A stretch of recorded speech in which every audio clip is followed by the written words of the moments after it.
This episode of Co-op is brought to you by GoDaddy, the national fight against drunk driving, over the limit and you're under arrest, and Squarespace.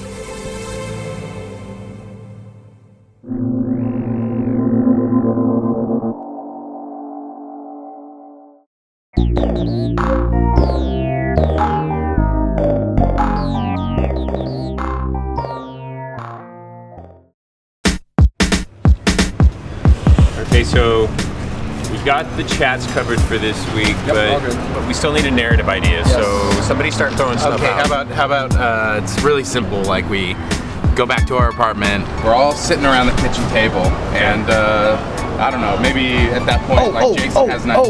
I got an idea. So we get this house, right?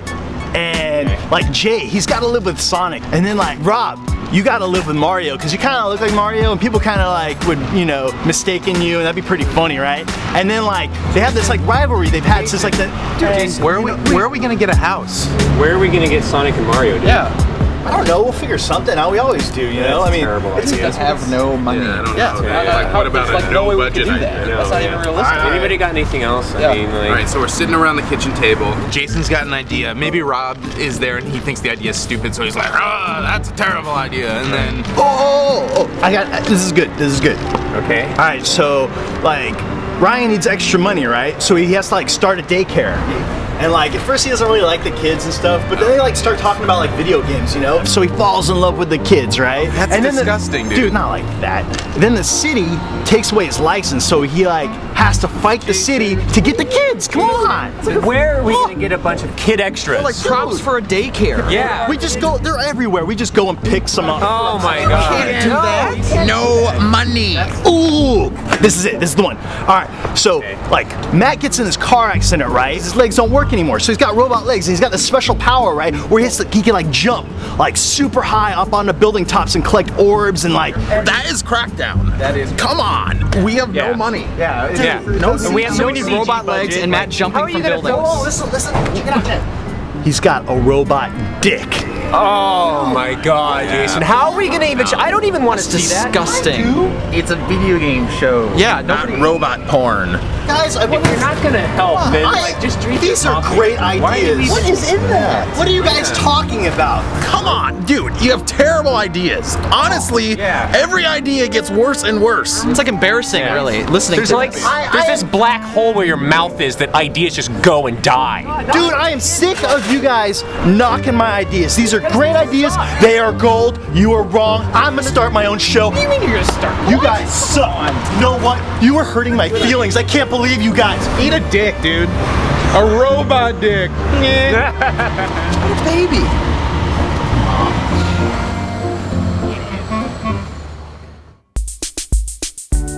The thing I like about you most is you'd run away with me. So pack your bags and your shotgun too. We might run into zombies. We're always down for that co-op multiplayer action. We're always down. We're so down. We're so down. We're so down for co-op. We're so down for that co-op action.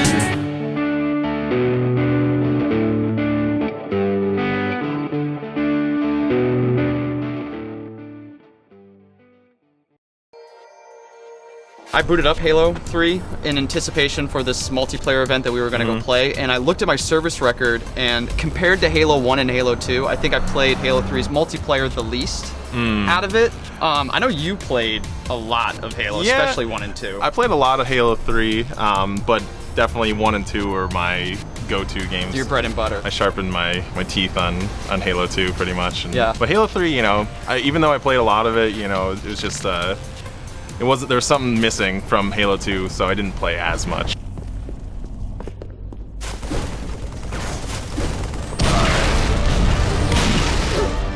Two things I thought when I was replaying it. One, Halo 3 has really good multiplayer. Oh, yeah. I mean, it's still really, really fun to play. And second, I couldn't really do anything because they've released a ton of DLC and I haven't gotten any of it. And so when we went to Bungie and we got to play the 3 new multiplayer maps, that was kind of like a really cool new thing to kind of get me re-excited about the game. Definitely. The new maps we checked out. 2 new, one remake, I guess. Yeah, that's say. true. Yeah. What is it? Heretic. Yes. Is a new remake of Midship from Halo 2.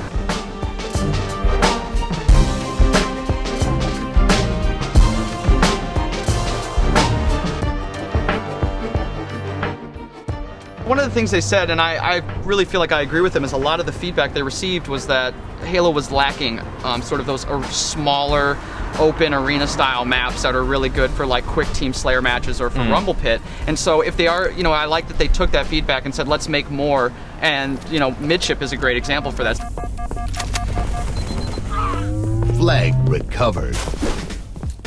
I'm actually kind of on the fence about it in a way because, you know, the first one was just so perfect to me. I was like, I mean, this is nice that it's a remake, but it's a perfect remake. It is. It's almost. They didn't confirm that it was pixel perfect, but I mean, it looks exactly the same, plays exactly the same, and Right. I wish they tacked that on. But where's my other third real map? You Right, know? I totally. So I mean, it's cool map still. I will say though, visually, it's kind of nice to see the upgrades to it. Oh, yeah. When they were Looks doing, gorgeous. It really does. I mean, the skybox in the back, you could see a fleet of Covenant ships that are Right. flying off in space in the background. All the particle effects and the jump pads that are in all the rooms that send you up to the second level look super cool now. Yeah. And you're right about. I would agree with you on the gameplay. When we jumped into it, it felt like playing Midship. It was pretty much the same. But the one addition that they have with Halo 3 is the equipment is in it now. Right. In such a tightly confined map, something like a bubble Really shield. can change it up. It is. It Yeah. totally changes the grav things up. lift. You can instead of going down and getting the shotgun Right. and being very vulnerable. If you have it, you can get the shotgun, pop a grav lift, jump right back up to safety. In essence.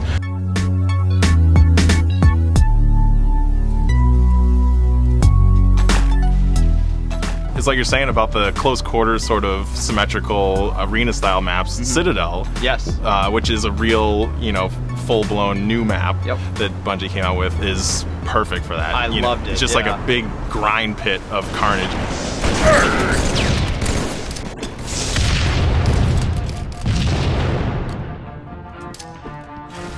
That was one of the two of my favorite things about the design. I mean, that open courtyard that's in the middle with that platform, and it has the rocket launcher there. So there's Right. like your carrot basically Yeah, that gets exactly. you to go out into the open, and then it's surrounded by these corridors that wrap all the way around the map on 2 different levels. And so it's great for Team Slayer because it's great to move as a unit. There's no places to really hunker down, Yeah. which is sort of a typical strategy in the Halo 3 matches when you're doing Team Slayer. You kind of always got to be on the move. Those shootouts on that second level, it's like the perfect distance for the battle rifle Oh, to just perfect, hide yeah. behind pillars, avoid those fusion coils, and just do sort of like old school Western shootouts on top. I've never really done that in a Halo game where I spent that much time Yeah. doing it. For that need that Halo has, I thought that was an excellent map. And I mean, they do a great job, just in general, Bungie does, at giving you that whole risk-reward sort of dynamic. Yeah. Like having the rocket launcher right in the center of this small map. Yeah. Everyone can see it. Everyone knows it's there, and it's just like, but it's so powerful that everyone can't resist going for it. So Exactly. like they masterfully pull that off in this map.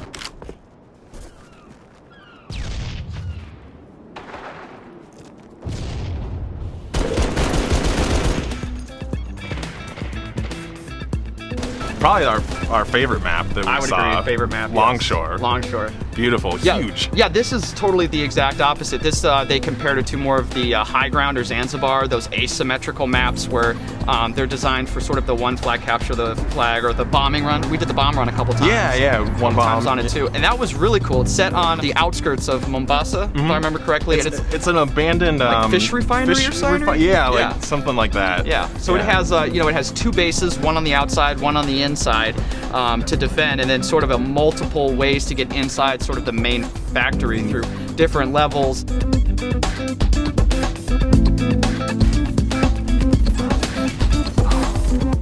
And also has, like Zanzibar, the interactive element with the bridge. The bridge. Yes. Yeah, that was a really cool added element where it's like Zanzibar, where you can open up the gate Yes, and exactly. drive the Warhog right in and get the skull, get the flag, whatever.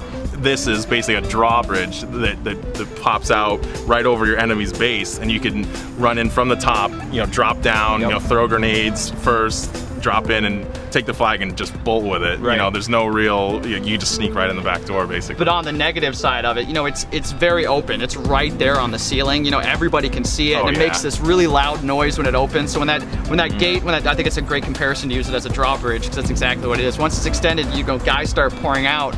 But the risk side of that is, for that very short period of time, they are all bottlenecked in this very tight spot. You're in a tunnel. So you just, I mean, the minute that thing's open, you see everybody just, it was like the scene in The Matrix when all the guys are coming in through the holes and everybody's just concentrating the fire on that one hole, trying to stop anybody from getting in. Yeah.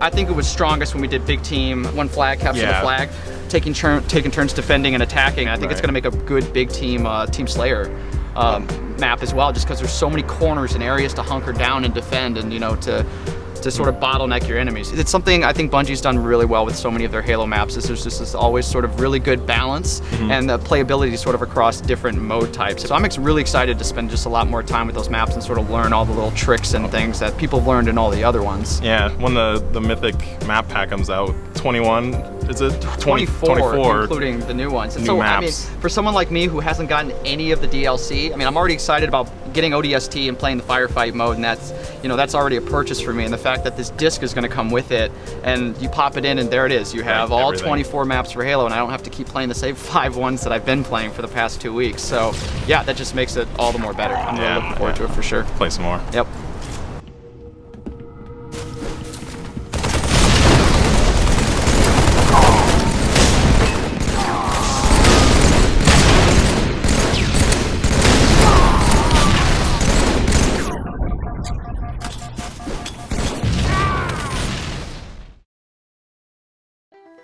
GoDaddy.com makes it easy to customize your own virtual dedicated server. Choose one of 3 popular plans or select your own Linux or Windows server with all the plan options you need. Plus, enter code CO4 when you check out and save an additional 15% on any order of $75 or more.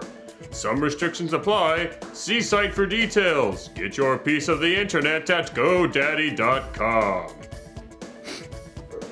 Yeah? Good? All right. So, you know, I haven't been around for a while. Where have you been? I've actually been playing Harbormaster, you know, like for the past, I don't know, 4 weeks. Just in my room, you know, I haven't come out of there. Huh? Yeah, I am the Harbormaster now. So, Really? Yeah.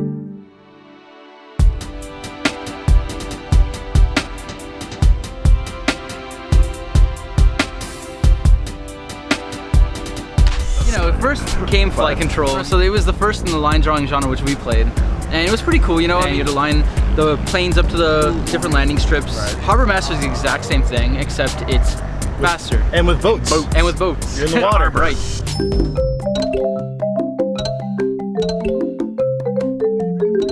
You got like smaller boats that carry 1 cargo, and then you have the mid-sized boats that, you know, have 2 cargo boats. Right. And then you have like the bigger boats that have 4. Well, see, what tripped me out at first, you know, the fact that there's challenges on each one, and once you beat the challenge, it unlocks the next map, you know. So in the first one, I thought it was really simple, and I was like, oh, it's just 1 color for everything. But, you know, you have to beat, what, 25, 40 ships for each of that. So, it's like something like that. You have to finish like 40 cargo for that, and then once you finish that, you unlock the next map.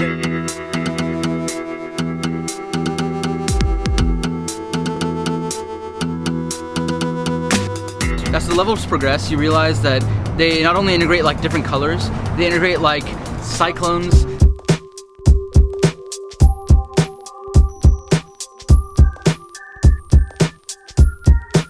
Cannon Beach, which is cool because you have pirate ships now that are just trying to rob your cargo boats, and so you have this cannon, and you pretty much draw a line where the cannon is to those pirate ships, and it takes 2 hits to drown out the pirate ships.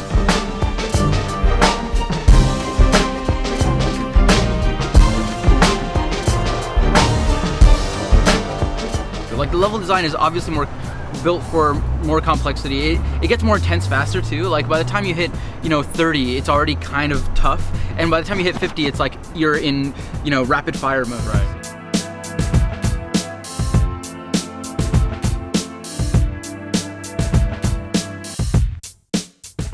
it really makes me excited. I mean, with the newest map, they brought in the different colored cargos or the multicolored ships. Right. So it really makes me excited for what they're going to be bringing in next. They're releasing new content every 2 weeks. Oh, that could mean anything from, you know, new level hazards to just simply new levels. I think it was one of the last updates. They had these, it's from this game Pocket God, this like pygmy tribal character that they turned into a boat. Like any map you play, they'll switch the little one cargo boat with a pygmy tribal character. It's cool that you just keep coming out with new stuff all the time, you know? Yeah. And right now this game's 99 cents, you know? I'm really interested to see also where this genre goes, you know? I mean, Flight Control took it one direction where it was, you know, kind of cool, kind of, you know, it was interesting, it was fresh and new. Harbormaster one-upped it, and then I'm interested to see like who the next. Well, Flight Control they added, you know, they did add some multiplayer. Harbormaster doesn't have multiplayer, does it? No, but I think they do bring a social aspect. You can Twitter, you know, your high score, which I think is cool. It's not quite the same, and I mean, you have the leaderboards. I mean, I looked on there recently, and their score was like 800. They brought in, you know, in one game. Not only that, it also adds like a cumulative social factor too, kind of like Nobi Nobi Boy did. You know, it counts everyone's cargo together, so you're all like kind of working towards the same goal. It's cool. And at 99 cents, like you really can't go wrong buying this thing. It's like definitely a go-to game for me. So. And it's like right now there's like 5 maps, and who knows, you know, how many more maps there'll be for free too. Yeah. And just keep updating it, you know, keep playing. Yeah.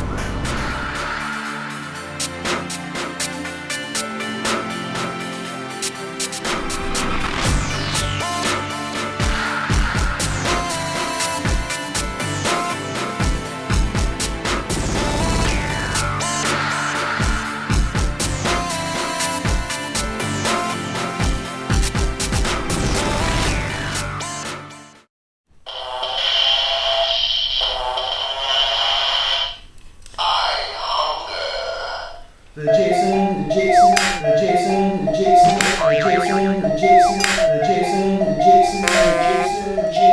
show.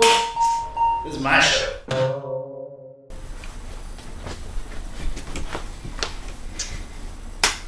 Hey, welcome to the Jason Show, and I'm your host, Jason Bertrand, and this is my new show without the co-op guys. Screw those guys, they suck balls. Well, I guess let's get to the games. The first game I'm going to talk about is Gears of War 2. So yeah, let's hop into it.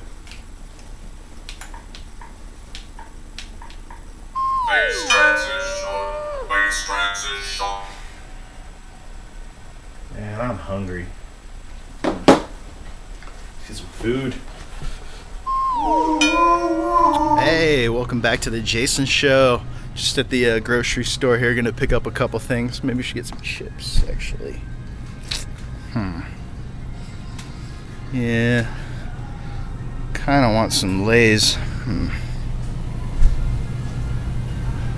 That's a tough decision. Damn it. Cheetos, maybe? Damn it.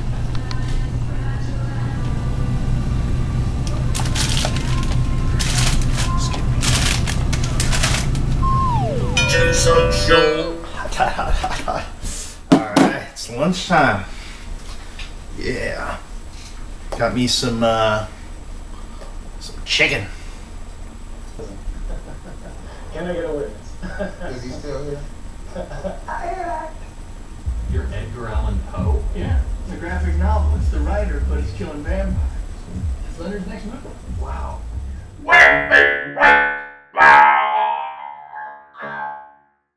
Good idea. Drinking at home while playing racing video games.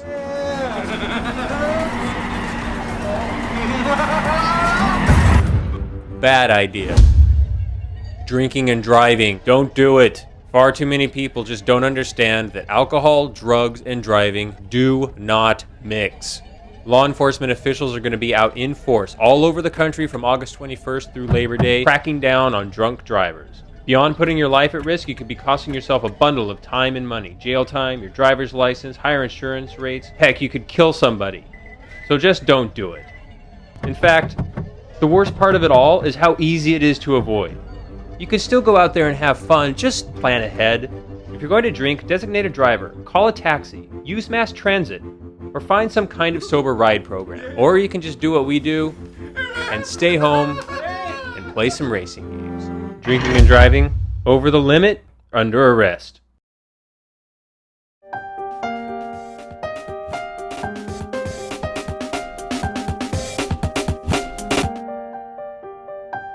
How does somebody get from conception to completion if they want to make a game on Facebook? The most popular technology right now is using Flash, and the very latest version of Flash, Flash 10, enables 3D as well. And so we're an open platform, which means that we provide the tools for anybody to create a game on Facebook, and developers can go and use those tools to do whatever they choose. It was cool getting to talk to Gareth from Facebook. They have their initiative there that they're really pushing for games on Facebook because people are actually making a lot of money doing it. You know, you have Playfish, which has a whole bunch of games there, and Zigna, which of course Zigna? Yeah, however you say it. But yeah, they have of course Mafia Wars, which is the most famous Facebook game. It's sort of the granddaddy of the Facebook gaming. The Godfather. This is the Godfather. Right. Yes, it surprised me like when I first loaded up Mafia Wars, and up there in the corner it said over 4 million people played yesterday.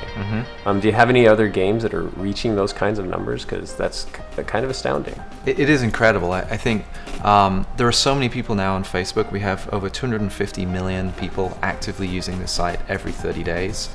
And we have tens of millions of people playing games every day. That's how big this is. I think those of us that are console gamers and PC gamers, we tend to look at these Facebook games, especially the ones that are just web page based, like Mafia Wars is and like the other Zigna games. We just kind of like look at them as sort of this other market and not as a major new emerging market in games. You basically have a built-in community, you know, a huge built-in community, you know, so as long as you get your game out there, you know, there's going to be people seeing it and playing it. And stuff that's clearly supporting companies. So what we've seen are several game companies emerge solely to create games on Facebook. And they're all doing incredibly well. By any metric you care to measure, they're thriving, they're making money, they're hiring, they're growing in what is a tough market even for the leading game companies. So those companies are doing incredibly well. And then we see many of the larger game companies enter the space too. So we have EA, we have PopCap, and we have just Ubisoft launched their first game on Facebook last week. Oh, what was that? It's called TikTok. It's a pretty cool game where we send each other bombs, and the way you defuse the bomb is based on questions around what updates your friends created.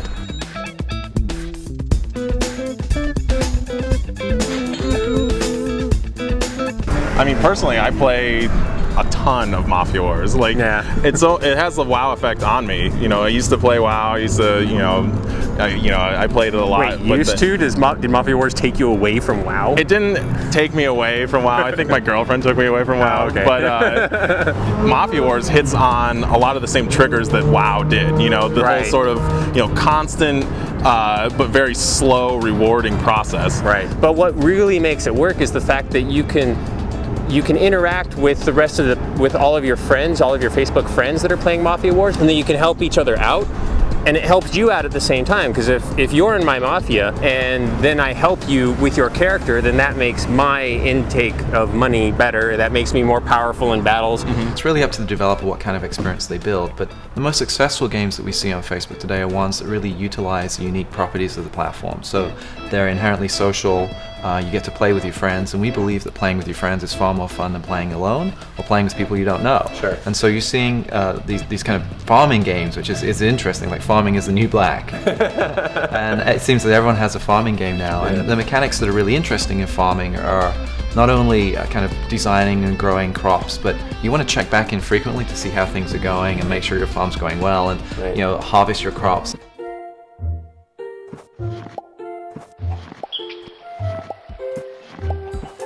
Like, I've been playing Country Story, which it's really simple. As you grow your farm, and you can, buy better seeds, you can buy little items to trick them out, you can visit other people's farms to water their crops, and you get rewarded for that. And even kind of like an MMO, it has quests. the people in the little town, they'll give you questions. That's awesome. Yeah, I actually gonna try that one. Yeah. Like my version of that, I guess, is by Zynga. That they do Farmville, and it's you can visit your neighbors in the game, and you can you take care of weeds that are in their crops, and take care of crows that are eating them, and, cool. and do things like that, and you get rewarded. You get a monetary reward and an experience reward. There's also there's a leveling system. There is a leveling system, just like WoW in these games. Yeah, they all have a leveling system. All of these games are free to play, but buy stuff to increase your character model. They all have their in-game currency that you can buy with real money, and then you can use that in-game currency to give you an advantage. But kind of the way I see it is, if they're putting out these games there for free on Facebook, and this is a way that they can support it for the people that want to put in the extra money. I'm not going to do it, but people will, and that lets me play for free. Right. So, fully on them. Yeah. I mean, I've actually bought Godfather points in Mafia Wars. That's their currency, right? So I mean, I did bite on that. I did a $5 thing, and I'm sure 5 million people. It's got to be lucrative. 1% of those people bite on that occasionally, and you're making money.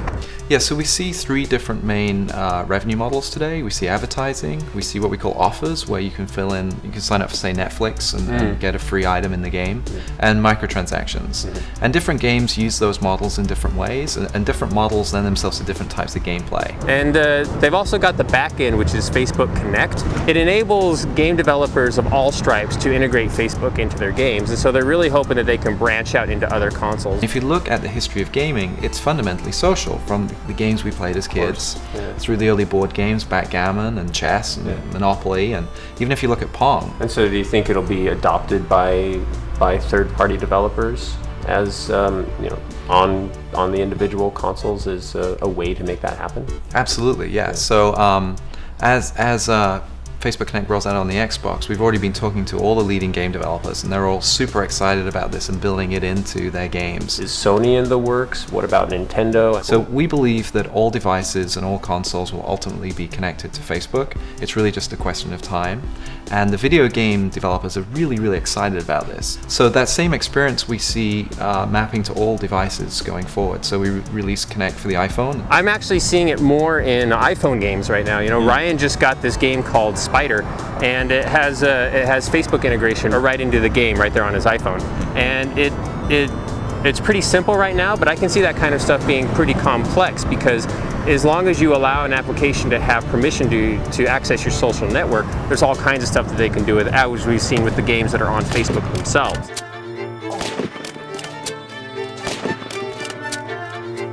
So Paradise Paintball was the closest thing that I've seen so far to kind of a hardcore 3D shooter. Do you see Facebook gaming ever reaching for that market? I certainly think we will see those kind of games. The audience on Facebook is so large now that you can succeed whether you go for a broad audience or a niche market. And then I think you'll also start to see more and more kind of core kind of gamer games on the platform, and I think Crazy Planets is kind of one example of that.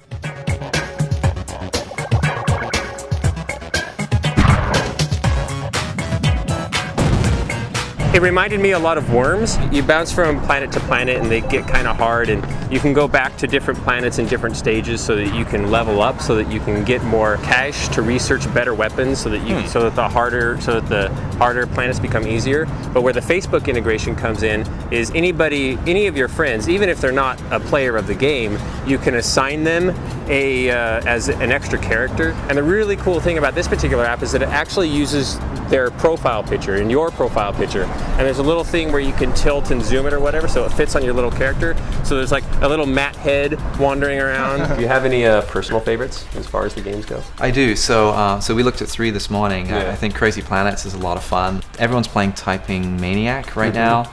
And it's kind of a mix between a word game and Missile Command, and you get spells and so on. So I'm playing a lot of that. And then I think Pet Society. Pet Society is kind of the first game that's truly designed around social interaction, and the way you play that game and progress through it is by hanging out with your friends. And it's kind of analogous to a board game, like you play it with your friends, like a poker game or a family game night, where the enjoyment, the game is just enough to enable you to have fun with your friends. It's almost less important what game you're playing with your friends, but more that you're playing with them and you're having a great time. What if life was like Squarespace? Squarespace is a publishing system for anyone looking to build a blog, portfolio, or any kind of website. Squarespace offers a uniquely flexible tool for just about anyone, no coding experience required, to build high-end, complex websites with the same functionality and uniqueness that you find on some of the highest trafficked pages on the web. Good taste not included. Sign up today and use promo code COOP. Watch out for my face. Pew, pew.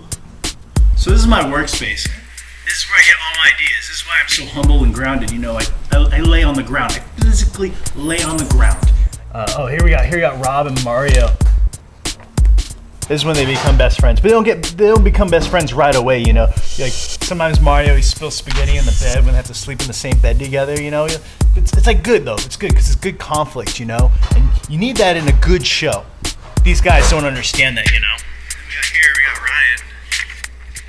He's like at his daycare, you know, and he's like, this is before he falls in love with the kids, you know. He's like, get away from me, little kid. I don't want your stinky breath smelling up the place. Get in this fire. There's Matt here with his robo-dick, blasting away Raphael. You wouldn't see that anywhere else. Right here, on this piece of paper. Soon to be in here, on your screen. Nobody ever understands me, you know. Understand genius when you see it. Okay, so then I take the meat and the cheese, place it right here, do a little bit of mayo, not too much, you know, I don't like too much. I'm pretty lazy, so I don't really just like smur it on there, you know. Yeah. Voila. There we go. And that is how I make my lunch. Stay tuned for next week's Jason Show. Boom! This is my show. This is my show. This is my show.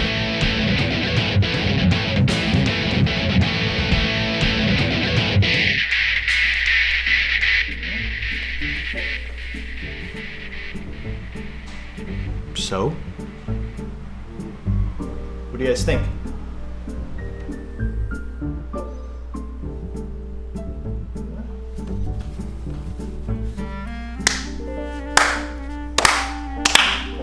Oh, you guys.